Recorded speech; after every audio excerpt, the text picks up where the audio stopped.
NFL, and this is something we need to be watching closely. Baker Mayfield, number 1 overall pick in 2018.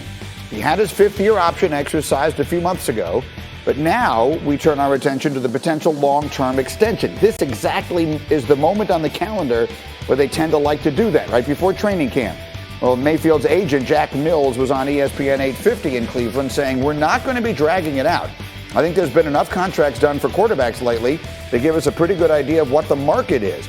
But I think something will be done this summer as far as trying to get a deal done. I don't know if it'll get done. It's something that will be pretty much in the team's control. So he's saying he wants to do it, and he's talking about the precedent that has been set by a bunch of really big contracts. I'm thinking of Dak Prescott and some of the others. So Kimberly Martin, what is your sense? Should we be expecting one of these days to be opening the show today by saying Baker Mayfield has now become, one of the 5 highest paid players in the NFL, signing a huge extension with Cleveland? One of these days, potentially. The Browns want to lock him up. But it's funny, Greeny, when I talk to people around the league, they tell me it's the Baltimore Ravens who should be really aggressive about signing Lamar Jackson, as opposed to the Cleveland Browns jumping to sign Baker Mayfield long term. Now, the Browns have made it clear they love Baker, they do want to extend him. The question is when. We expect this will get done, but the Browns also have other guys to sign long terms, like a Nick Chubb, a Wyatt Teller, Denzel. Like, they have other guys who have long-term situations that they have to be mindful of. And Baker's has the 5th-year option. So the Browns, they love him, but they do also have time. Yeah, they don't have to do anything this offseason if they don't choose to. But for obvious reasons, the agent wants to get it done. So let me ask my 2 players here. Swag, we'll start with you. Have you seen enough from Baker Mayfield that says to you, I'm hitching my horse to, or my wagon to that, well, whatever it is you hitch to whatever. He's going to be my quarterback for the next 10 years. Done. I'm signing him right now. Would you do it? No, I wouldn't sign him right now. I'll wait another year, G. His first year under Kevin Stefanski was phenomenal, and they did a phenomenal job, and he looks like the guy that's the perfect fit for this offense. But I got to see it done again. And it's because of Baker and how it started out, and unfortunately for him, going through different coaches in different situations. But when you look at this team, and when you look at the success of the Cleveland Browns, the whole is definitely greater than the one or the few, right? And I understand that you want to get your franchise quarterback locked in, but to Kimberly's point, there's a lot of contracts that's going to have to get done. Andrew Berry has his work. The general manager for the Cleveland Browns has his work cut out for him. It's a good problem because you have so much young talent. But also remember, Myles Garrett just got a $100 million deal. And I get it, that all of this stuff shouldn't affect your starting quarterback. But I just don't believe that Baker right now commands the type of money that you would have to pay for a quarterback in order to alienate other people from your team, and not in a bad way. But this is one of those particular situations where you truly have to ask yourself, is our quarterback lifting the play of everybody around him, or is he a product of the guys that we have around him? And then you make a decision from there. And based on that thought process, for me, I'd wait another year because I have him under cheap money, and I got a lot of other good players, and we could actually make a run at the Super Bowl this year in particular. Absolutely. Rob Ninkovich, same question. Have you seen enough?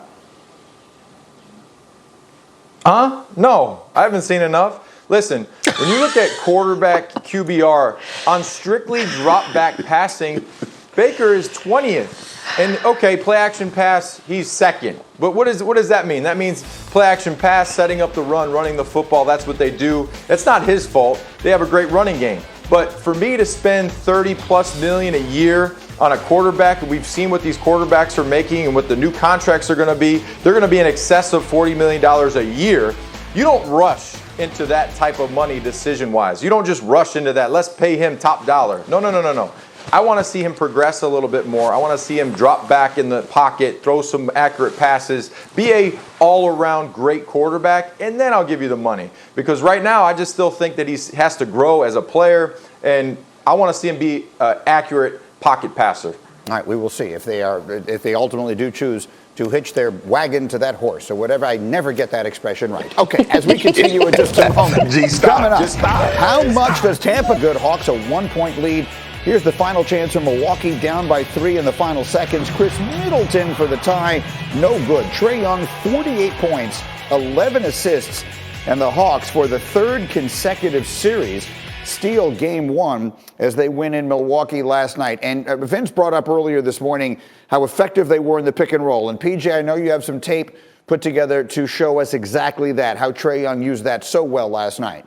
Well, you talk about a nightmare trying to defend this or try to sit on that bench and tell your players what to do. Trae Young makes the pick and roll look so simple because he just takes whatever the defense gives him. Right here, you see Jeff Teague tried to go over the top. Well, he's already behind him. So where's the help coming? Brook Lopez is deep, so we saw that little floater about 10 times last night. Maybe you're going to go under. This time Jeff Teague goes under Capella. You go under on Trae Young, fine, thank you, I'll take the three. Bang. You just talked about how open he was. Kesty said he was open for 3 seconds on ESPN radio on that shimmy shot. Now John Collins sets the screen on Drew Holiday, same thing.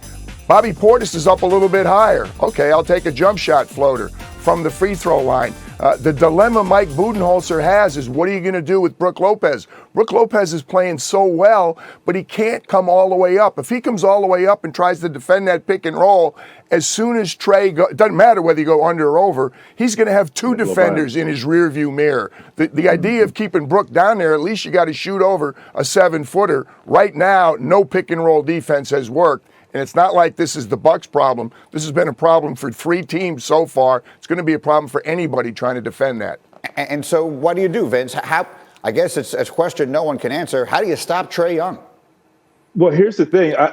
When teams sit their big back like that, they're saying, we want to keep the guard out of the paint. We want the guard out of the paint. You want the defensive guard to get over the screen and get downhill, but they don't want him to get the layup. Well, Trae could shoot the mid-range and the floater. But here's the thing on that tape that we saw, Coach and Greeny, you see where they were setting the pick and roll? They were setting it so high up the floor. So now Trae Young gets a head of steam downhill, and the big can't do anything about it. So it's a nightmare for somebody like Brook Lopez because he's like, not only am I sitting back, but I see Trae Young coming full speed with a live dribble. What am I to do? So as a big, you tell him get your heels like you guarding Steph, get your heels on the 3-point line. But it's just a nightmare. What do you do? I feel you need to say it again. The Steph comparison. I remember when Steph first started becoming Steph, and people said he stretched the defense like a rubber band until it broke in a way that nobody ever had before. And that, I think, PJ, is exactly what Vince is saying. They're setting that screen 40 feet from the basket. You can't play defense that long. Well, that last example, the one where you had John Collins setting the screen for Drew Holiday, that's what they call a drag. So as he's coming down the floor, they're already setting that screen just barely after he crosses half court. And it's not like Bobby Portis and Brook Lopez are the problem. You could have a guard defending Clint Capella and switch it, and as soon as he gets him, you hear the word that Vince used, downhill. He's just going to shake and go right by the guard. So it's not a problem just for a big. It's a problem for anybody trying to cover Trae Young 25 feet away from the basket. Can't stay in front of him. Very quickly, he was the story last night. The story the night before, obviously, was the unbelievable finish in Phoenix. And Vince, I know that you were looking at some tape and you wanted to point a few things out that maybe we haven't gotten to yet. Take it away. There's a few things I wanted to point out. More so than anything, if I'm coaching, and I probably will never be a coach, great coach like you. Too smart. I think I would have liked to see the Clippers to switch all screens. So, yes, it was 0.9 seconds. So even if Devin Booker has to go out on the floor, well, you can see my clip here. Look at I just wanted to highlight the great pass in that situation. I love my guy Jay Crowder. No, but yes, the Clippers switching the pick and roll. So now you get to the shooters, you get to Ayton, body to body. He doesn't get that lob, but they did not. So here you see they put Cousins on the ball. See the difference on the guy on the ball? Cousins is not really flapping his arms. He's up. He has his hands up. He's 6'10", 7 feet. Cool. But the passing angle is simple. Jay Crowder is able to take his time. It's like finesse it up there, right there for you. There, buddy. Catch it. Just lay it in. But now if DeMarcus Cousins is going wild and crazy, throwing those arms up, now he's 7'2" and 3. It changes the passing angle and it changes the sight line for Jay Crowder. And that makes that pass more difficult and the ball possibly goes a little higher. Ayton catches it further away from the basket, and instead of it being a just lay in, it might have to be a little chip floater type shot. It's a good look at it. Obviously, it's a play that might very well have changed the entire complexion of that series. Guys, sit tight. Much more from you as we go. And Game 3 of that series is tonight. They're in L.A. Devin Booker and the Suns, Paul George and the Clippers, 9 Eastern on ESPN and the ESPN app. The coverage starts with SportsCenter with Stephen A., 7 Eastern, followed by the Countdown crew, who took you right up until tip-off. Meanwhile, back in the NFL, and this is something we need to be watching